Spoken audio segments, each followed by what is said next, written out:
Magandang araw po mga kabayang karista. Ito po ang inyong lingkod na si Jigs na magbibigay sa inyo ng giya ngayong araw na Miyerkules. Meron po tayong 7 well balanced races, no? Simulan na po natin. Race number 1, no? Dito po may 8 kalahok at ang distansya ay 1200 meters. First choice ko po rito, numero 7, Our Glory, no? Papatubayan ni Bumbong Villegas. Nung last run po nito, pang-apat dumating, medyo magagaling lang po nakakalaban nun eh. Hindi siya nauna. Pero tingin ko dito ngayon, mukhang siyang mauna rito. Second choice ko po rito, numero 4, You Can Bet On Me, sakay ni Jan Alvin Guse. Ito, always in the money sa kanyang mga maiden run, no? Maglalagay po ako ng third choice po dito. Yung numero 3 si Secret Monitor, no? Ito si Secret Monitor, nag-barrier po ito. Naglo-batoran po ito, nagpreba ng 1.15.2, na segundo po ito no? Kaya dito sa race number 1, first choice, numero 7, Our Glory, panigundo, numero 4, You Can Bet On Me.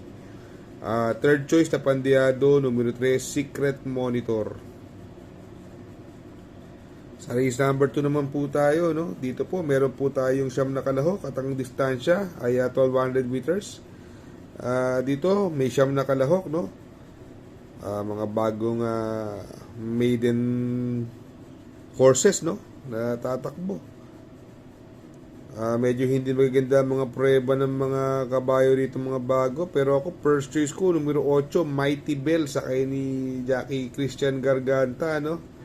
May preba po na 1.15 yan, si Mighty Bell sa 1200 meters. Sa tingin ko, ito ang magbibigay ng magandang laban dito, no? Tapos, second choice ko po rito, numero 3, si Yana Las, sakay ni Jackie Jigger Paano. Ito tingin ko mahigpit na makakalaban, no? Kaya dito, dalawang kabayo ng pipiliin po natin, no? Numero 8, Mighty Bell, panigundo. Numero 2, numero 3, Yana Las. Sa race number 3, another 1200 meters, meron po tayong 7 kalahok. Magulong karera na naman po ito, another anybody's race. Kung may puhunan po kayo, pwede pong damihan nyo na po rito. Pero ako, first choice ko, numero 2, Supreme, sakay ni Jackie Christian Garganta, no? Itong kabayong ito may prueba po 1.14 media at sa tingin ko ito ang malalyamado dyan. Second choice ko po yung magdadala ng unahan dito, yung numero 7, Oh My Miranda, no? Sakay ni Jackie NJ Esteban. Itong si Oh My Miranda, nag-barrier na karaan po ito, nagprueba lang po ng 1.17.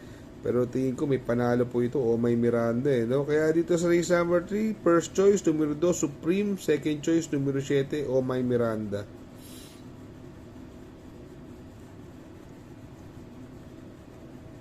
Sa race number 4 naman po tayo, no?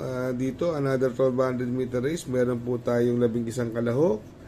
Mapapansin natin, nagbabalik ang imported horse na numero 8, Lance in Gray, no? Nagpadihado sa Inete, Ison Bautista. Malalakas ang nakakalaban nito, si Lance in Gray, sila Gade Soteria, no? Parang napakababa sa laban po nito, no? Kaya lang matagal nagbakasyon, kaya syempre maglalagay po tayo ng panigundo rito, no? Dahil matagal nagbakasyon, no? Panigundo po natin dito yung bumaba ng labang numero 3, Light Bearer. Ito magaling mauna to sa akin ni NC Lunar, no? Pero mas magaling to kung si Isaac Aguila sana kaya lang NC Lunar pwede na rin, no? Napupuntong numero 5, Super Daily din ang pwedeng magbigay ng pressure kay Light Bearer, no? Pero para sa akin, dalawa na lang pipiliin ko. First choice, numero 8, Lance in Gray, panigundo, numero 3, Light Bearer. Sa race number 5 naman po tayo, no? Dito, another 1200 meters at meron po tayong 8 kalahok. Dito, first choice ko po rito, numero 3, yung bagong baba, Every Sweat Count, sakay ni Jackie JT Sarate. Ito, wala pang labas po ito. Siguro naman, kilala nyo namang multiple stakes race winner din yan, si Every Sweat Counts. At maiksi ang distansya, angkop sa kanya, mabilis na kabayo po yan Sa tingin ko, Yan ang horse to beat sa karerang ito, no? Second choice ko po rito, yung numero 8, Victorious Babylin. Isang imported horse at magmula lang bumalik ito, dalawang beses na po itong nasisigundo eh. Ngayon, binigay na po kay JT Pabilik. Maglalagay po ako ng third choice na Pandiado, yung bumaba din ng laban. Ang worry ko lang, maiksi ang distansya. Numero 2, Magtotobetsky, sakay ni Bumbum Villegas, gamay niya po ito.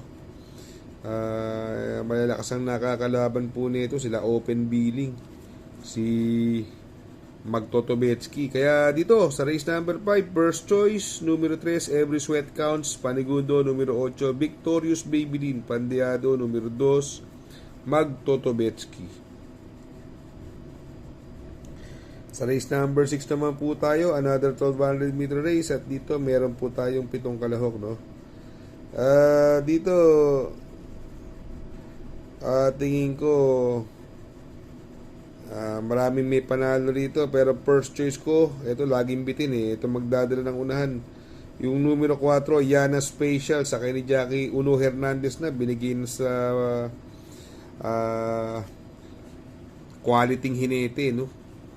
Tingin ko wala na pauunahin po ito si Yana Special, although andyan yung golden area, pero kaya niya rin yan.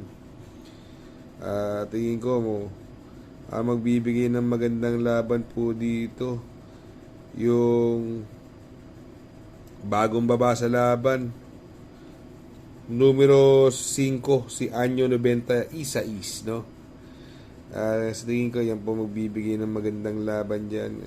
Yung mga naghahanap po ng Diado, ito pansin ko, gumaganda ang performance. Numero 3, Equitem, talking horse kay Jackie Jim Elshego yan, si Equitem. Pwedeng Pandiado yan. Kaya dito sa race number 6, first choice, numero 4, Yana Special, Panigundo, numero 5, Anyo 90 Isais, Pandiado, numero 3, Equitem. Sa race number 7 po tayo, sa last and final race, another 1200 meters, at dito po may 10 kalahok. Ito paratingan, another anybody's race po ito. Kung may puhunan po kayo, damihan nyo na dahil paratingan po.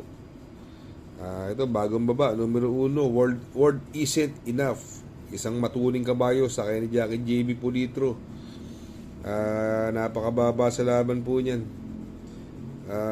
Ito naman si Gojigo, hindi laging maganda labas sa aparato, pero ang baba sa laban po At yung numero 8, King Wash Pubcon, na-scratch po nung karera to. Malaki panalo nito, sakay ni Conrad Henson, another mababa sa laban. Yung numero 4, Ligiron, no? Yung 4 na yan, tingin ko malaki panalo niyan, no? Pero ako, first choice ko po rito, numero 8, King Wash Pubcon. Second choice, numero 4, Ligiron. Pandiado, numero 1, World Isn't Enough. Ito lumabas lang na maganda sa aparato, numero 3, Gojigo, malaki panalo. Shout out nga pala kay Sir Pax ng Barkadahan OTV. Located po siya sa 1139 New Antipolo Street, Corner Vargas. Malapit lang po sa Abad Santos, yung bagong ginawang tulay. Very convenient and attentive po ang mga tao. Pwede po kayong mag-EB at party while betting on racing.